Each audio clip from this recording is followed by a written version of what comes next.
అందరికీ నమస్కారం అండి. ముందుగా మన రాష్ట్ర ప్రజలందరికీ, అలాగే ప్రపంచవ్యాప్తంగా ఉన్నటువంటి తెలుగు వారందరికీ కూడా నాగుల చవితి సందర్భంగా శుభాకాంక్షలు తెలియజేస్తున్నాను. నాగేంద్రుడు ఆశీర్వాదంతో మన రాష్ట్రమే కాదు, తెలుగువారి కుటుంబాలన్నీ కూడా ఆనందంగా ఉండాలని, అభివృద్ధి చెందాలని చెప్పి కోరుకుంటున్నాను.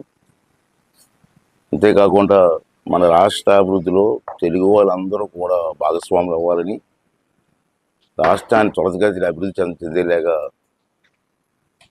ఆ నాగేంద్ర స్వామి ఆశీర్వాదం ఇవ్వాలని మరొక్కసారి మీ అందరికీ శుభాకాంక్షలు తెలియజేస్తూ సెలవు తీసుకుంటున్నాను.